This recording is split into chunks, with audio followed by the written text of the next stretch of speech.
For our third speaker, he's the director of the Center for Drug Regulations and Research of the Philippine Food and Drug Administration.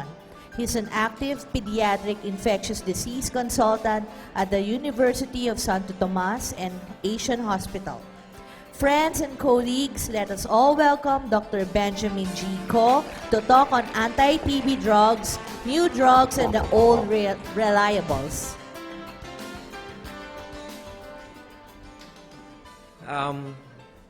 Well, good. 5 minutes to noon. I hope you're still with me. And I'll try to make it as quick as possible. 5 minutes.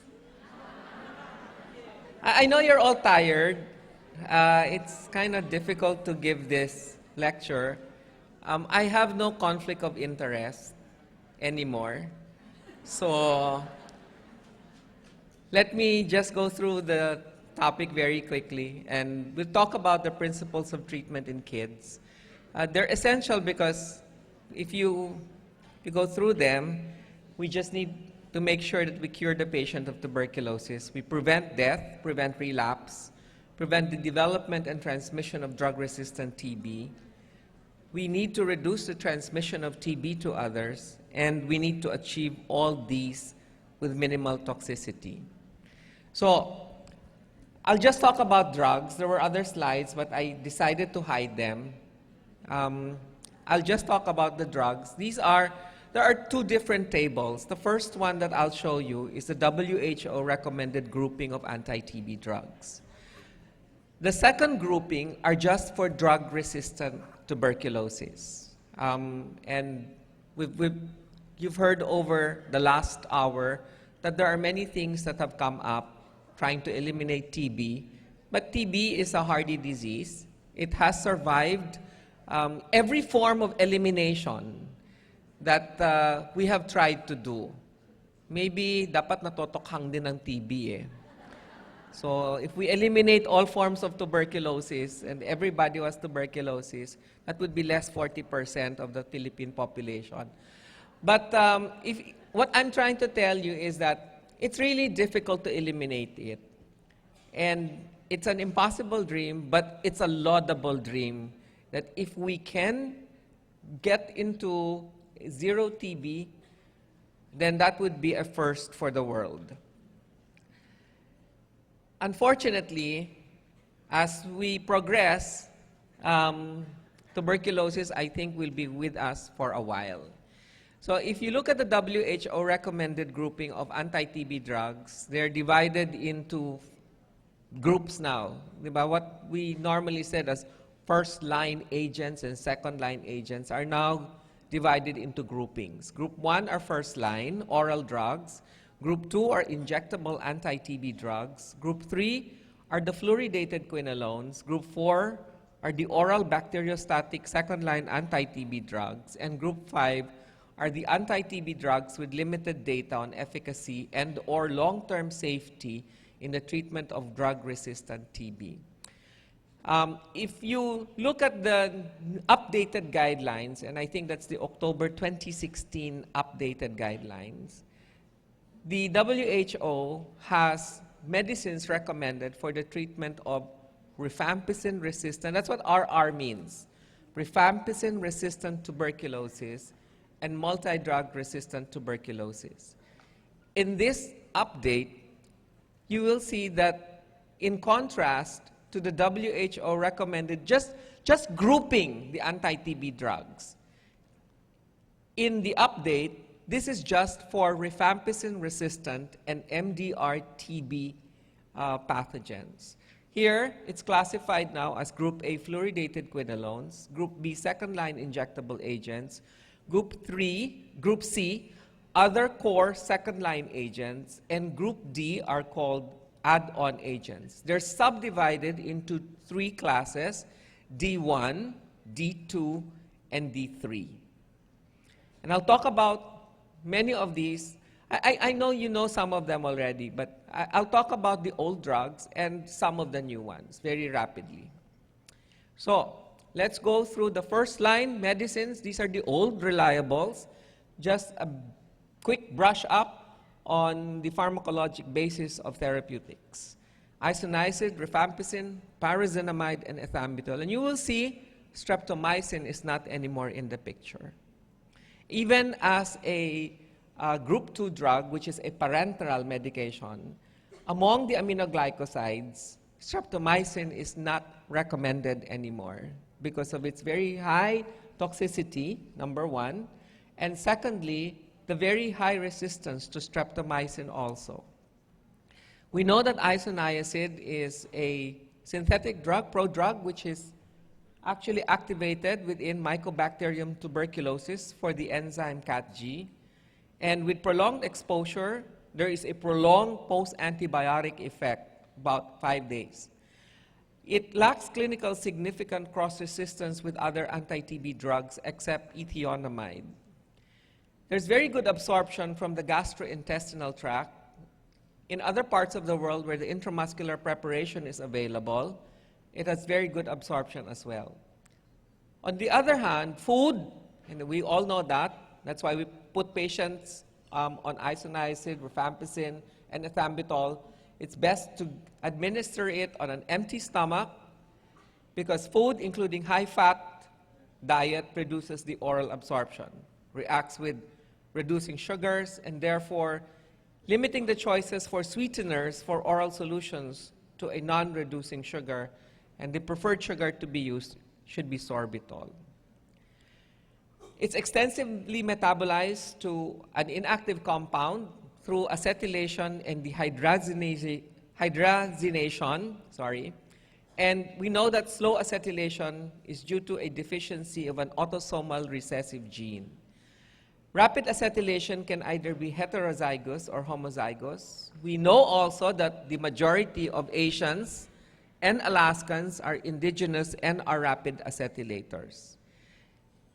The elimination half-life of isoniazid in rapid acetylators is very short compared to the slow acetylators, and more than 80% is eliminated in urine as an unchanged drug or metabolite. And the outcomes in rapid versus slow acetylators is very similar to one another, whether once upon a time, and I put that in the slide here, rapid acetylators were believed to have poorer outcomes, but we've known now, and that has been challenged recently, that the acetylator status is not correlated with treatment efficacy. There are some side effects. We know all of the adverse effects, and that the most common is neuropathy. That's the reason why there is a little component of pyridoxine which is administered together with it. The overdose results in CNS toxicity, including psychosis, delirium, euphoria, somnolence, coma, seizures, and even death. Because of the paucity of availability of isoniazid already as a tablet formulation that is loose, because once upon a time there used to be loose isoniazid. I think for many of us in this room, the majority of us who are in this room, we came upon the time that most of the anti-TB medications were available in loose preparations. Isoniazid, separate from pyrazinamide, separate from rifampicin, separate from ethambutol. So isoniazid was a popular drug that was being used for to commit suicide, and that was the number one drug that was used, that was seen at the time when we were in residency training. Now we don't see that anymore. Paracetamol is the number one. So whatever is available. Kasi noon ang available isoniazid eh. So yun ang ginagamit nila. And then we always had pyridoxine on our right hand because that would reverse all of the CNS side effects. Rifampicin is a key anti-TB drug. As a matter of fact, it's the most important of the four.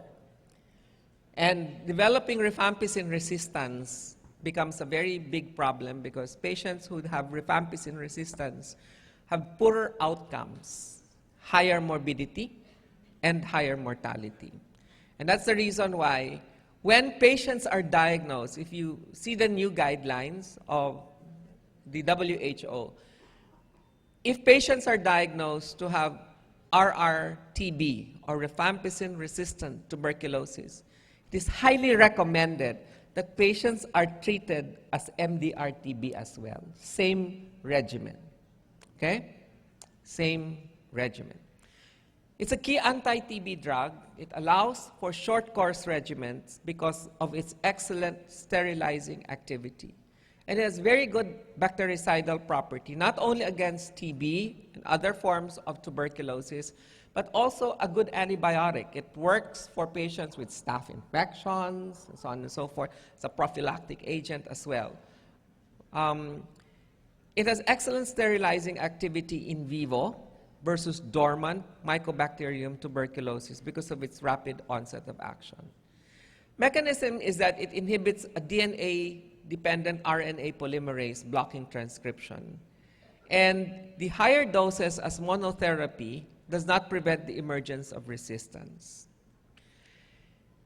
Food, like isoniazid, decreases the maximum concentration by 36%, and therefore it is best given on an empty stomach. And you wonder why in kids, when you give rifampicin, they don't complain of GI complaints. But if you give them in adults, all the adults have almost side effects.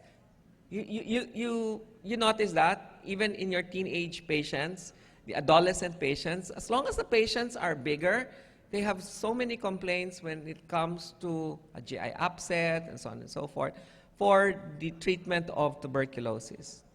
The absorption of isoniazid and pyrazinamide in a fixed dose combination is not affected by combined formulations, but the absorption of rifampicin is reduced by pyrazinamide. It has variable CNS penetration. It is better in patients with inflamed meninges. There is a parenteral preparation for this available in the more industrialized parts of the world. Unfortunately, this is not locally available.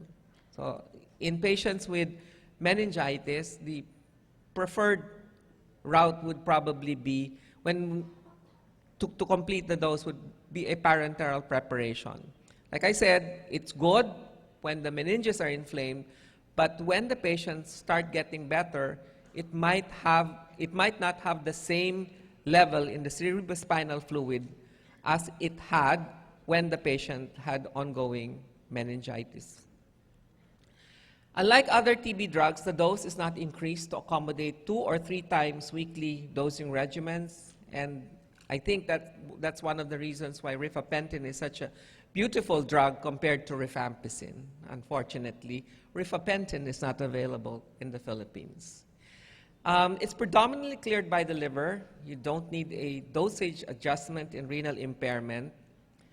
And as a rule of thumb, when you give rifampicin with other medications, you must remember that most of the hepatically metabolized drugs can have a shorter half-life in the presence of rifampicin, especially if you're giving an anticonvulsant, barbital, phenytoin, carbamazepine, and so on and so forth.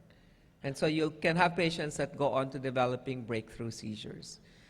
Pyrazinamide contributes the most important sterilizing activity to the treatment regimens during the first 2 months of therapy. And once upon a time, again, it was always taught to you in med school that we should not be giving pyrazinamide for more than 2 months. That's it, because of its potential toxicity effects. But in patients with drug-resistant TB, it is used actually for a longer duration, and it is synergistic with newer drugs for MDR-TB. It is not within the purview of this lecture for me to give you the whole regimen for drug-resistant tuberculosis. Otherwise, we will not end. What I will do is I'll just give you an overview of some of the medications.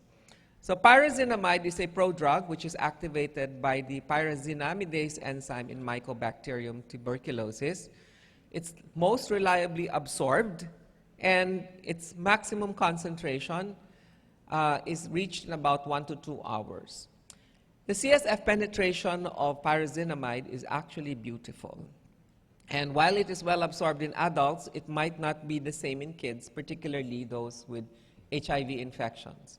The most common side effect is arthralgias and a gastric upset. Hepatotoxicity is the most important toxicity that is associated with pyrazinamide. And there are not too many significant drug interactions. When co-formulated as a fixed-dose combination for RIF and isoniazid, the absorption of rifampicin is decreased by about 13%, as I stated. That's the reason why the fixed-dose combinations undergo bioequivalence testing. It is a requirement that every fixed-dose combination should be bioequivalent.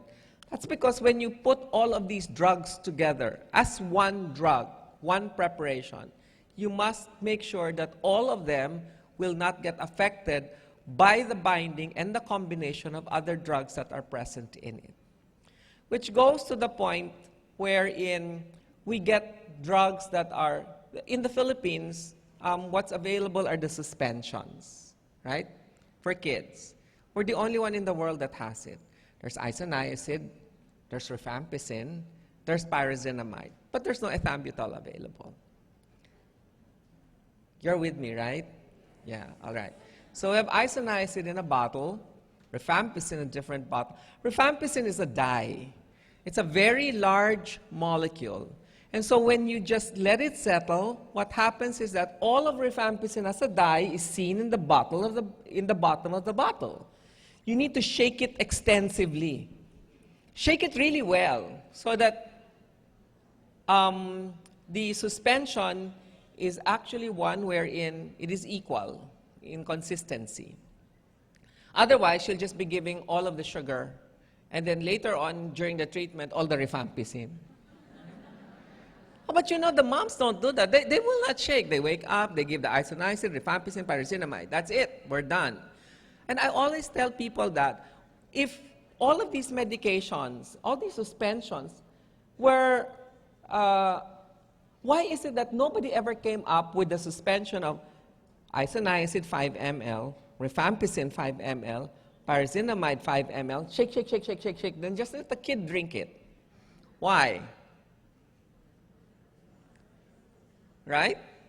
Why don't you just do that? Because they are pharmaceutically incompatible.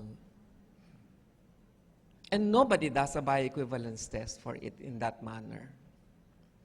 The mere fact that they're pharmaceutically incompatible means that we shouldn't even be having those in that preparation. As a matter of fact, the recommendation is to give the solid dosage formulation. Or you will have to split it and give it hours apart,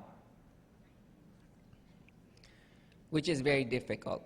Ethambutol, only the dextroisomer of the chiral compound is used clinically, and it is active against only Mycobacterium TB.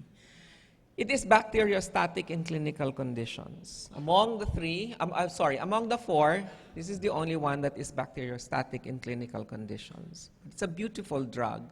I think a lot of people feel, especially in the treatment of TB disease, a lot of people feel that there are issues on its toxicity. And let me allay all the issues on ethambutol efficacy and toxicity.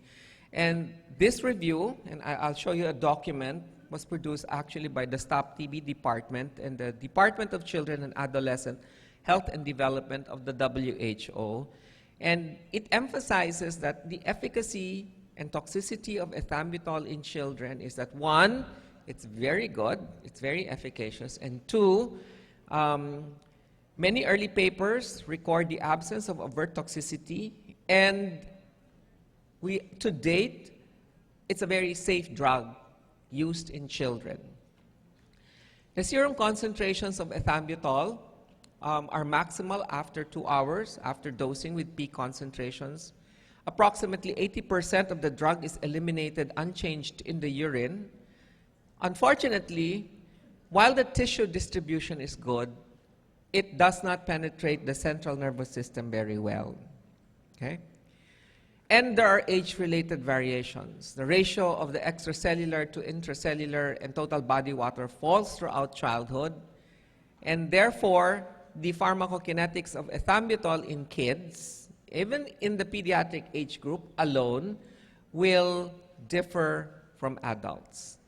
The liver is the most important organ for biotransformation, and it is somewhat delayed in absorption because of the drug binding in the gastrointestinal tract. What I will just show you very quickly is, if you look at the slide, I'll show you, you'll see the dose in one column, and you will see the peak serum concentrations in the other. And if you look at all of these studies that we put out here in the table, you will notice that the peak serum concentration is actually proportional to the dose. You see, it's proportionality. For the 50 milligram per kilo, you get a peak serum concentration of 10. For the 10 patients on the 25 milligram per kilo, a peak concentration of 5, which tells you that ethambutol is dose proportional depending on the dose of ethambutol that you administer. And you see the same thing. These are studies in children for the ethambutol dose of 15, 25, and 35 milligram per kilo. So in summary, toxicity has not been encountered in kids because of insufficient exposure to the drug. The serum ethambutol concentrations reached in children at the doses used are much lower than those that are used and those that are reached in adults. And because the pharmacokinetics in children is low and incomplete, optic toxicity is more rare in kids compared to adults. And this is the recommended dosage for anti-TB medications. For daily treatment in kids, we all know that isoniazid 10, rifampicin 15, pyrazinamide 35, and ethambutol 20 milligram per kilogram. I talked about the fixed dose combination versus the liquid preparation. There is a range, okay? I talked about the fixed dose combination versus the liquid preparation, and we'll go through that very quickly. Like I said, the drugs are unstable in certain formulations. Let me give you this study. This is an excellent study actually published in 1991, and I wanted to summarize this. Let me give you this slide. This is the stability of rifampicin, pyrazinamide, and rifampicin, isoniazid, and pyrazinamide in suspension formulations. You will see that's the various pH. These are the drugs independently, rifampicin, isoniazid, and pyrazinamide. When you combine rifampicin and isoniazid, rifampicin and pyrazinamide, rifampicin, isoniazid, and pyrazinamide. Look at what happens to the concentrations of these drugs. Let's just look at rifampicin. At the pH of 4.05, you get a concentration of 5.88. See? Rifampicin is still there. At 4 degrees, 91%. At 24 degrees, 96%. And at 40 degrees, 91% of rifampicin is still present. But when you combine them, at 4 degrees, only 14% of rifampicin is left. 54% of isoniazid. And you get the same picture in the suspension combinations. And that's the reason, one of the reasons why, that the suspension formulations are actually bad.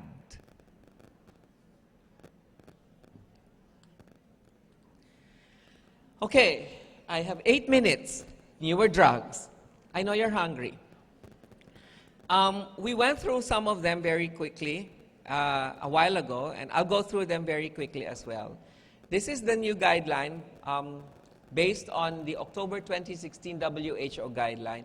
We look at fluoroquinolones. Both Levo and Moxie are the drugs of choices. So if you will look at the fluoridated quinolone, do not look at ofloxacin, do not look at ciprofloxacin. They are two lousy quinolones. Okay? So you just remember Levo, Moxie, and gatifloxacin. Gatifloxacin is actually affordable. unfortunately, it has some dysglycemic effects. And because of the dysglycemic effects, it led to a global shortage in its supplies. But if the formulation can be assured later on, it can provide more options for regimen designs. One of the more important treatment regimens, you have to remember, in the treatment of drug-resistant tuberculosis, you need to have 5 medications to start with. 5. Okay? It's very important to remember that. I think the first rule of thumb is don't try to treat a patient who has MDR-TB. You refer to your infectious disease colleagues. Please, do not play with whatever medicine there is in the market. You are the best because it's a human being that creates drug resistance. We are one of the biggest contributors. You refer to that there are DOH centers that specialize in multi-drug resistant TB. For God's sake, do not attempt to treat your patients because you said, Dr. Ko said you can use meropenem, you can use coamoxiclav. It's in his slides. No, I'm just telling you what the drugs are that are part of the regimen for drug-resistant TB. And if you have, the first important drug is to use is equinolone. That's part of Group A. The second drug are the second-line injectable agents. The problem with it in kids is you are not going to be able to administer it parenterally daily. The child will slap you. Okay? So the WHO says, okay, if the risk outweighs the benefit and the outcome is not going to be that great, because we've had a lot of reports giving aminoglycosides, the outcome in children are still good, especially if they have very severe disease, but most of the children do not have very severe disease. So you can skip this, but you have to add another drug from the other regimens. They still have to be 5. It cannot be, all right, I'll remove that, so we just settle with the 4. No, it's still 5 regimen. Okay? The other one is Group C. These are the other core second-line agents. Ethionamide and prothionamide are actually very inexpensive. Cycloserine and terizidone are almost similar to each other. They're also relatively expensive. Clofazimine, where did you meet clofazimine? In the treatment of? Very good, Mycobacterium leprae. But it's a beautiful drug for drug-resistant TB. It's relatively inexpensive but difficult to procure. And it's one of those wherein, once added into the regimen, patients actually do excellently. I know you don't like the next medicine, which is linezolid, because, wow, it's really expensive. But it's going off patent, and Pfizer is going to lose a lot of shit this year when it goes off patent, because linezolid will drop all the way down from 7,000 pesos to 70 pesos. That's how much Pfizer made. So, linezolid, unfortunately, has, while it's a good drug, has, like all medicines, is double-bladed. Because if you use linezolid for too long a time, it results in a lot of hematologic problems. Anemia and thrombocytopenia is actually very prominent in patients on linezolid therapy. The next group are what we call add-on agents. Pyrazinamide is inexpensive. And so it's nice to continue it. The same with ethambutol. These are other drugs that you can add on. Thiocetazone is also inexpensive, but it has very limited availability and is not currently available through the Global TB Fund, the TB facility. But I think the Philippines, if I'm not mistaken, we were able to import these and really treat drug-resistant tuberculosis. Make sure you enter them part of the program, because I know the Philippine government has a very good program on MDR-TB. There are 2 new drugs, and I have 3 minutes, and I will discuss these 2 new drugs, bedaquiline and delamanid. The WHO, this is part of Group D2. Remember I said there's D1, D2, D3? Right. Parang R2, D2. So this one is D1, D2, D3. So bedaquiline and delamanid are things that you can add on. Bedaquiline is Serturo. This is manufactured by Janssen. This is locally available also as part of the optimized background regimen that is being utilized by the Department of Health in the treatment of drug-resistant TB. Tama, Doktora? Very good. Okay. It's a diaryl quinoline. It is an antimycobacterial drug. The dose is 400 milligrams once daily for the first 2 weeks, followed by 200 milligrams 3 times per week for 22 weeks. It is delamanid.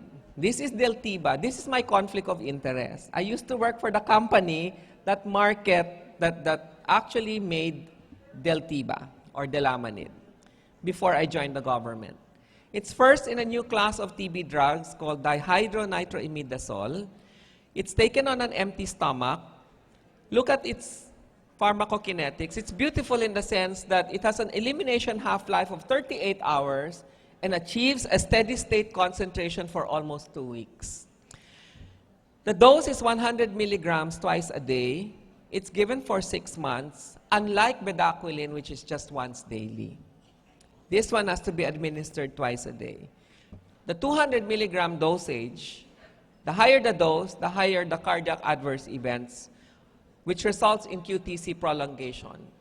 So if you look at the class D2, the other medicines, both bedaquiline and Deltiba, they have one common denominator, and their side effect is QTc prolongation. At the end of the day, this is our goal. Everybody's, whether it's the government, the private sector, or Melinda Gates foundations, we need to and we will find a way to end TB. Thank you.